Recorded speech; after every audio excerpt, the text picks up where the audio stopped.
Faith-Based Institute would like to take you, our current and future partners, on a journey to see one of the many ways God has allowed us to serve our community as Christ loves the church. Here are just a few stories of people's lives that have been changed. Well, when I joined Faith-Based Institute House of Discipleship, it was about 8 years ago in 2008, and I was in a pretty bad state. I was at the peak of my addiction with methamphetamines. I was homeless, staying at Sam's Shelter. I've been clean and sober for 8 years now. I learned quite a bit when I was in the men's home. Really it gave me some discipline that I didn't have, that I hadn't had in a long time.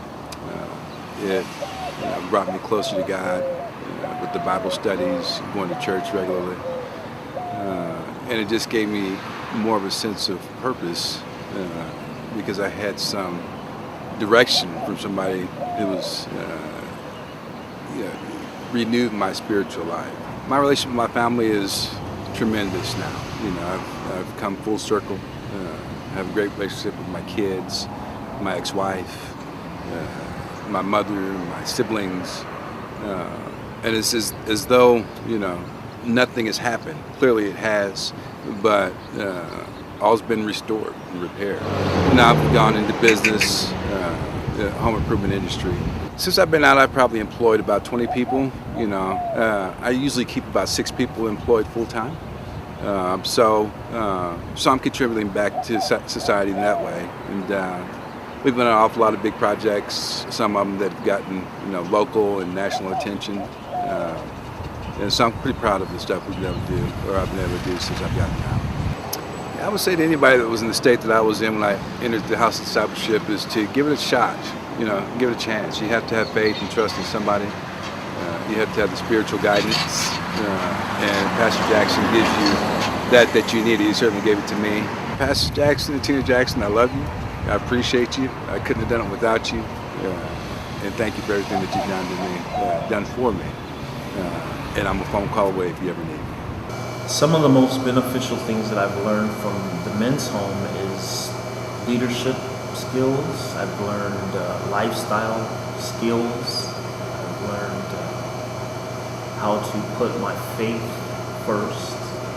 My advice to other men that are considering lifestyle changes would be to get into a faith-based place such as Faith-Based Institute, where they can learn coping skills and things that have to do with struggling with alcohol or drugs or anything else. It allows them to learn certain things that I learned there, and I would recommend it. It allowed me to be a better father. The things that I've learned there allowed me to be more hands-on, more available to my daughter at the time. It just made me a better person all the way around. Through him, I learned leadership, and I've gotten some things by being around Pastor that I still carry with me to this day. He's he has a heart for people, and everyone doesn't have it. And he has a heart for everyone that comes into the home. You can tell that he's very genuinely concerned about them. And I admire that, and I try to implement that in my daily walk also. And I want to thank him. I would be willing to support them in any way I can. I have a background in construction, home repair, remodeling, painting, all those sort of things. I would be able to volunteer my time, and it would be a way for me to give back. For me, it has given me stability. I wasn't stable. I was all over the place. It gave me some stability. Not only that, it made me be accountable. I remember walking in and I felt like a weight lift off of me. It was a praise song, and I remember just falling and just crying at the door. I didn't even get to get in all the way. I was at the door just crying. I remember lifting my hand because for the first time in a long time, I had experienced peace and freedom. You know, it helped me to get in position. It helped me to get rooted and grounded because I wasn't. And it helped me to be accountable. Like I said, God did something and healing took place. It fits all walks of life, regardless if you're in the palace or if you're in the pen. The way my pastor is, he's face value. What you see is what you get. No one way at church and another way at home. He's always showing you the real him. It helped me to keep it always face value and always let your yes be yes and your no be no's. And that's one thing I've learned. If you won't change, if you know you're supposed to be at another level in God, if you know that you can reach higher, if you know that he's called you royalty, and that's what you want to walk in, here's the place. Faith-based institution. Hello, my name is Pastor Terrell Jackson, and I'm the pastor of Faith-Based Institute Church in the Streets. And I would like to thank our current and future supporters that have supported the vision of this house. Our vision is to reach the lost at any cost. Some of the things that we do here at this church is we have prison ministry, where we go into the prisons and we minister to men. We also have a ministry that's called the House of Discipleship.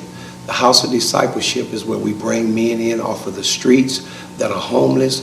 We bring men that's coming out of prisons or jails and men that deal with substance addictions. We disciple these men in a program from 6 months to a year, and we prepare these men for jobs and to be able to go back out into society and function successfully. And you have supported that. We also have a ministry where we reach our community, where we have in the community, we have outreaches where we feed the homeless, we feed the children, we give away clothing, we give away food, we give away turkeys on Thanksgiving, we give away gifts on Christmas right here in this community. And we have a vision now where we're getting ready to build a bigger church, and we'd like to ask you to be a part of that. And this church will accommodate about 523 people, and it will help us to reach more souls. And it's no way that we can do this alone.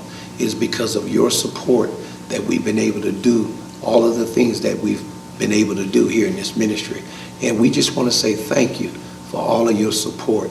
And we will continue to pray for you as you pray for us that we would reach these goals. Thank you and be blessed.